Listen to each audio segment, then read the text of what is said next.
26 days.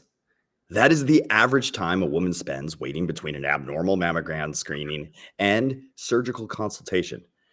That's weeks of worrying and anxiety, navigating between doctors and screenings. But efforts are underway to reduce patient wait time from nearly a month to just to a few days or even less. So joining us with details are Michelle Brands, the Director of Women's Imaging at St. Luke's University, and Andy Leo from GE Healthcare, a well-known cancer care influencer on social media. Hello, you two. How are you doing? Doing great. Hi. Hello. Oh, wonderful. Thank you. Okay, Andy, as a patient advocate, what are you hearing from women about why they avoid preventative screenings like mammograms, even though they know early detection just it saves lives? Yeah, there's a couple of things. The first one is just fear and anxiety. They, oftentimes talk to their family members and friends and they hear about, it being painful or maybe some pinching. And the second one, which is also very important, is frustration.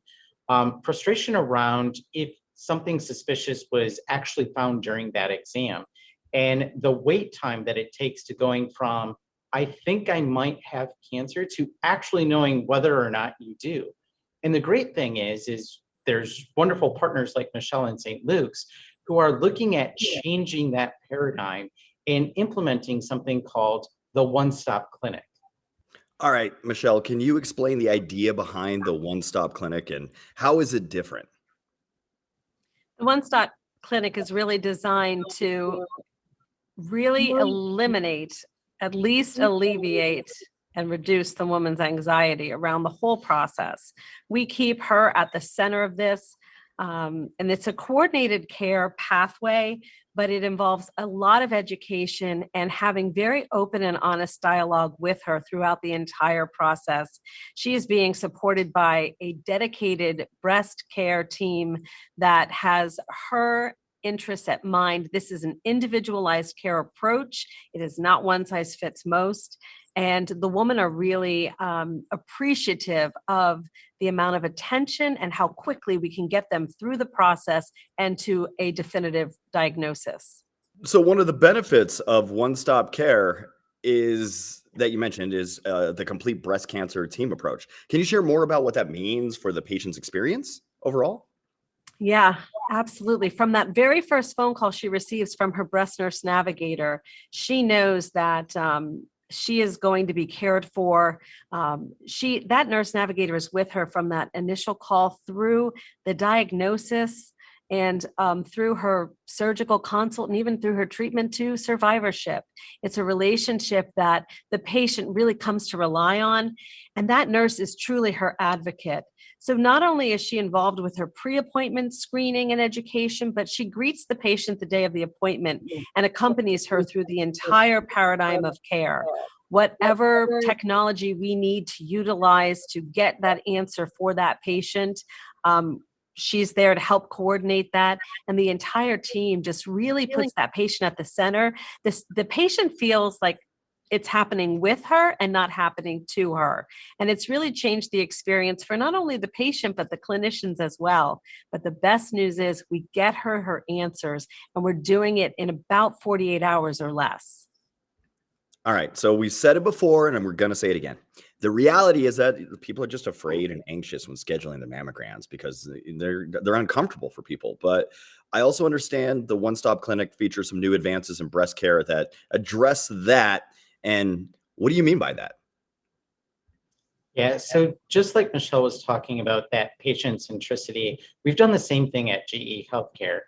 When we introduced Senograph Pristina, it was the first introduction into mammography on technology that was actually designed for women by women.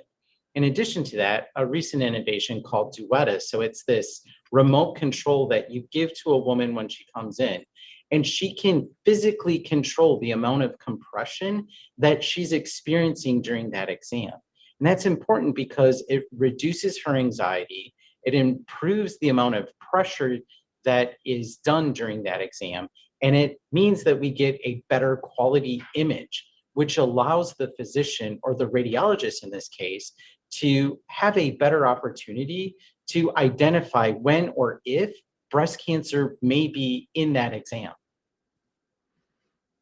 So what are some of the risk factors for breast cancer that makes it even more important not to skip that mammogram? And what questions should women and even men should be asking at our next physical screenings? Because I hear that 1 in 100 breast cancers is a man. And that is something that nobody thinks about until it's way too late. So can you tell me about that? Absolutely. So male breast cancer is typically found because of some kind of a symptom, a lump or some kind of pain area. And so men should also be having this conversation with their doctors. For women, dense breast tissue is a huge factor, and that is something she should ask her doctor and read her imaging reports to see if she has dense breast tissue, because cancer can hide and resemble that dense tissue. Other risk factors are family history. And even as we age, women over the age of 50 can be at increased risk. But for men, when they have a symptom, when they find a palpable lump or something, they should absolutely get it looked at immediately.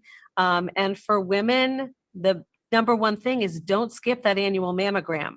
That is your insurance to know that you're in good breast health, or you can detect something early and get the help you need.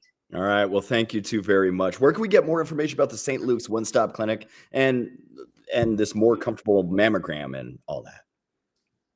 I would encourage people to go to our website, gehealthcare.com/Pristina Locator. And Michelle? Yeah, for St. Luke's information on the One Stop Breast Clinic, dial 1-866 St. Luke's and hit option 2 for more information. I'm going to say it. You guys are heroes. That's all I got to say. So Thank yeah, you. go get that today. Thank you guys for being on the show today. Thank you. You too. Thank you. Have a great day.